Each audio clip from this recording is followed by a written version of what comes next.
Mga kaginhawa tips, isang nakakabigla at nakakalungkot na balita ang kumalat kamakailan sa aming barangay. Isang 74 na anyos na lolo, si Mang Lando, ay natulog ng maayos sa kanyang kwarto ngunit hindi na nagising kinabukasan.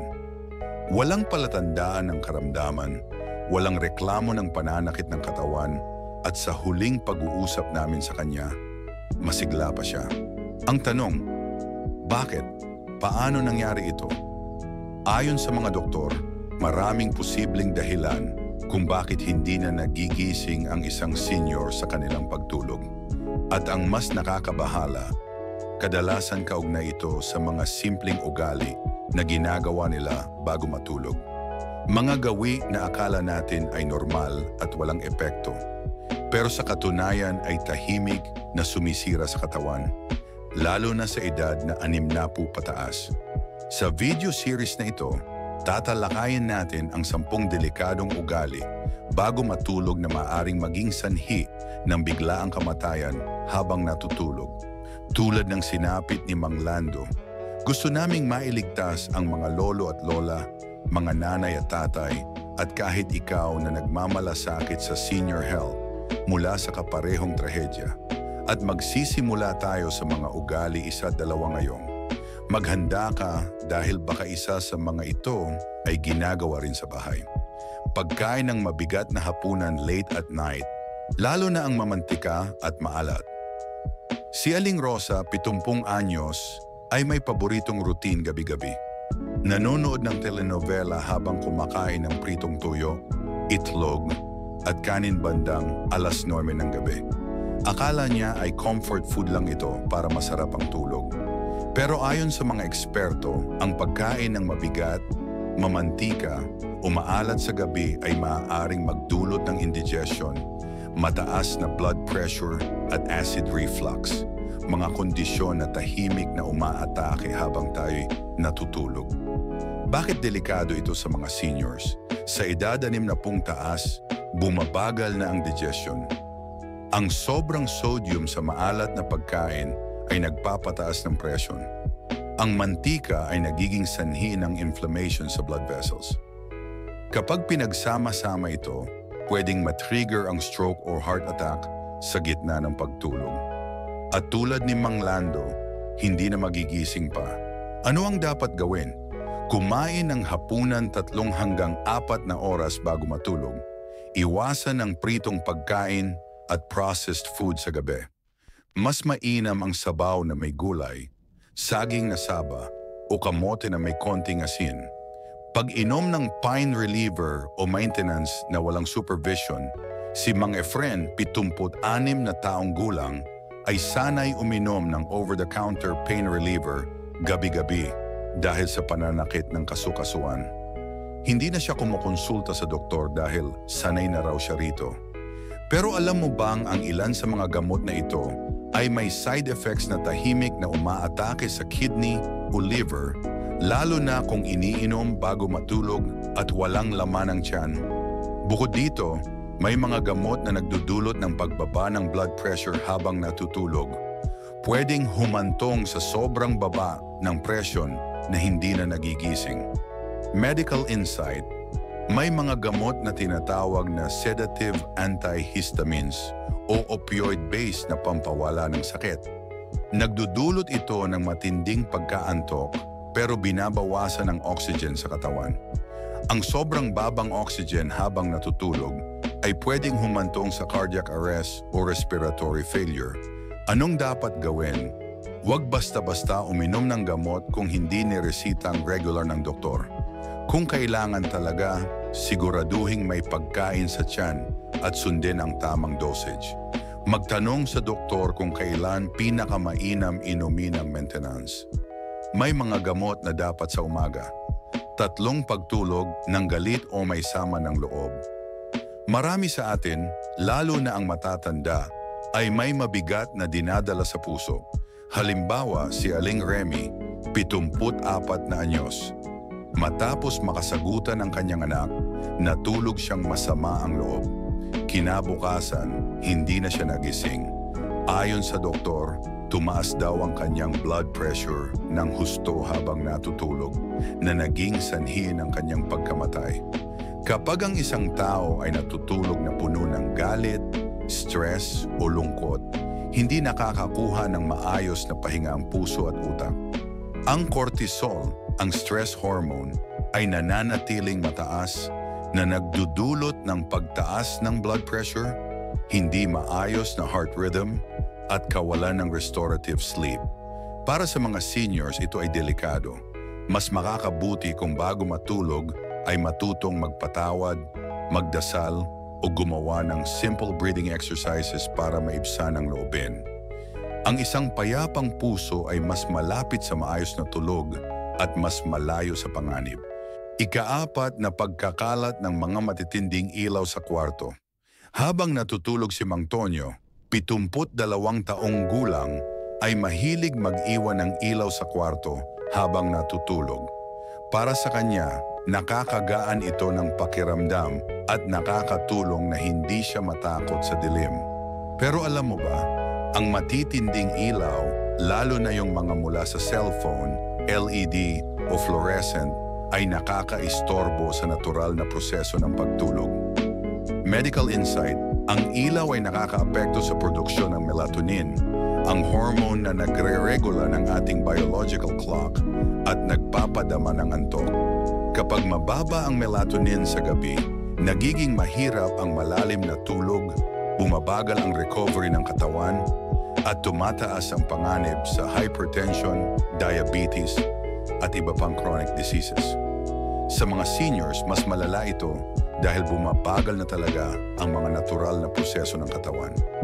Ano ang dapat gawin? Patayin ang mga ilaw bago matulog, lalo na ang mga matitindi. Gumamit ng night lamp na may malambot na dilim kung kinakailangan. Iwasan ang paggamit ng cellphone o TV 30 minuto bago matulog. 5 sobrang pag-inom ng tubig bago matulog. Si Aling Nena, 68 anyos, ay nag-iingat sa kanyang katawan kaya uminom siya ng maraming tubig gabi-gabi para daw hydrated siya sa umaga. Pero sobra ang pag-inom ng tubig bago matulog ay nagdudulot ng madalas na paggising para umihi, nocturia. Dahil dito, nagiging disturb ang tulog at hindi nakakakuha ng continuous deep sleep ang katawan.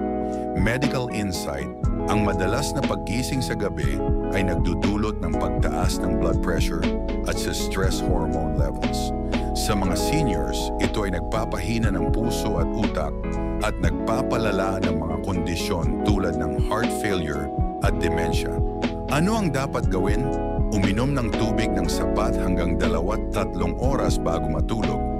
Iwasan ang sobrang dami ng inumin bago mag-bedtime. Kung madalas talaga ang paghihi, kumonsulta sa doktor dahil baka may problema sa kidney o prostate. 6 na paggamit ng cellphone o iba pang screen device bago matulog si Mang Rico, 75 taong gulang, ay mahilig mag-scroll ng social media gamit ang kanyang cellphone habang nakahiga sa kama. Para sa kanya, ito ang paraan para makapag-relax at makipagkumustahan sa mga apo bago matulog. Pero ayon sa mga eksperto, ang asul na ilaw mula sa cellphone at tablet ay nagpapahina sa produksyon ng melatonin, kaya nagiging mahirap ang natural na antok. Medical insight, ang exposure sa blue light bago matulog ay nagre-resulta sa pagka-delay ng natural sleep cycle na nagdudulot ng poor sleep quality at hindi malalim na tulog. Para sa mga seniors, ang hindi sapat na tulog ay nagdudulot ng pagkapagod, mental confusion at nagpapataas ng panganib ng stroke at heart attack. Ano ang dapat gawin?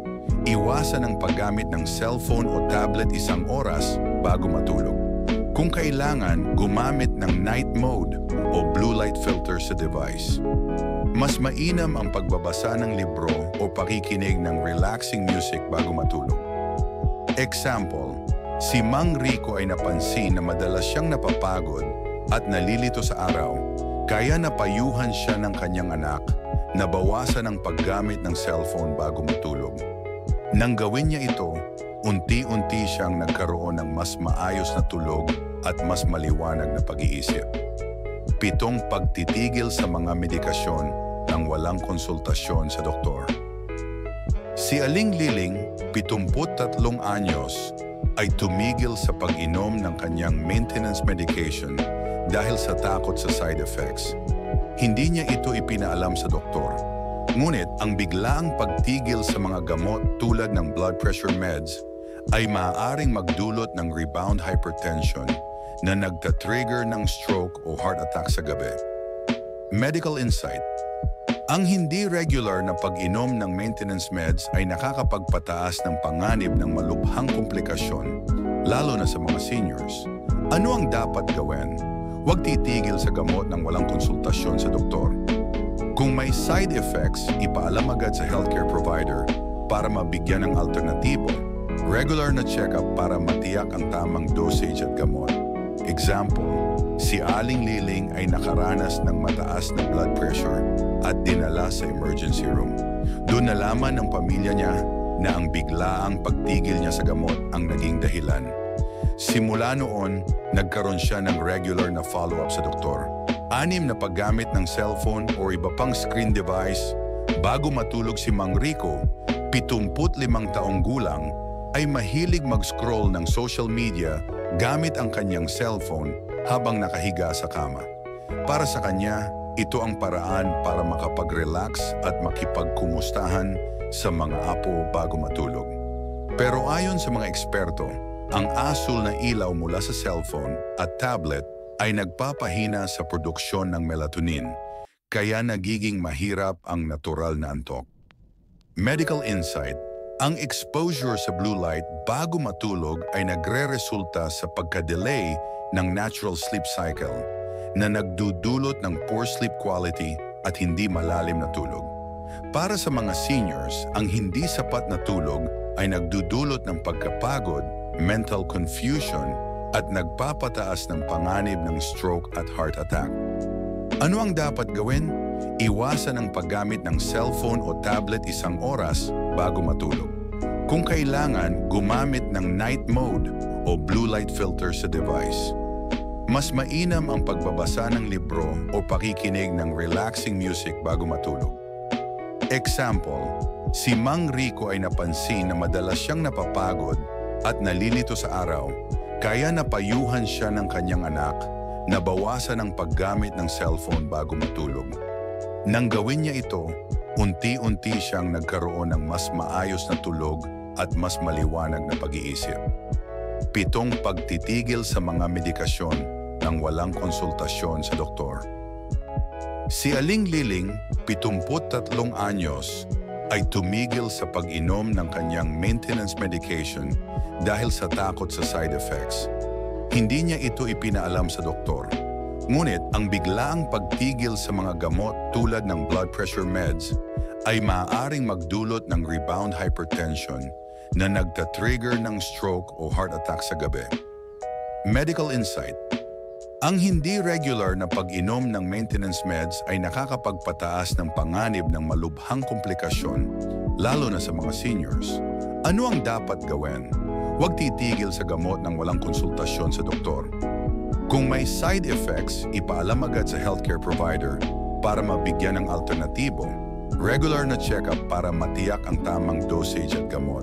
Example, si Aling Liling ay nakaranas ng mataas na blood pressure at dinala sa emergency room. Doon nalaman ng pamilya niya na ang biglaang pagtigil niya sa gamot ang naging dahilan. Simula noon, nagkaroon siya ng regular na follow-up sa doktor.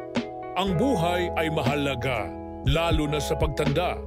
Kaibigan, kung narating mo ang dulo ng video na ito, isang bagay lang ang malinaw. Mahal mo ang sarili mo at gusto mong humaba ang buhay mo o ng isang mahal mong senior. Ang mga simpleng gawi gaya ng hindi pag-inat, hindi pagsusipilyo, pag-inom ng malamig bago matulog o hindi paglabas ng bahay ay tila maliit. Pero sa totoo lang, ito ang mga tahimik na pumapatay sa katawan. Hindi ito para takutin ka. Ito ay para gisingin ka. Gisingin ka sa katotohanang ang katawan natin ay parang halaman. Kailangan ng tamang araw, tubig, pahinga, galaw at alaga. Hindi hadlang ang edad. Tulad ni Mang Kaloy na nagsimulang magsipilyo ulit bago matulog kahit 70 anyos na siya. Tulad ni Aling Nena na tinigil ang sobrang pag-inom ng tubig sa gabi at mas maganda na ang tulog. Tulad ni Mang Tonyo na pinatay ang ilaw tuwing gabi at mas humaba ang kanyang tulog at lakas. Lahat tayo may second chance basta't handa tayong magsimula sa mga maliliit na pagbabago.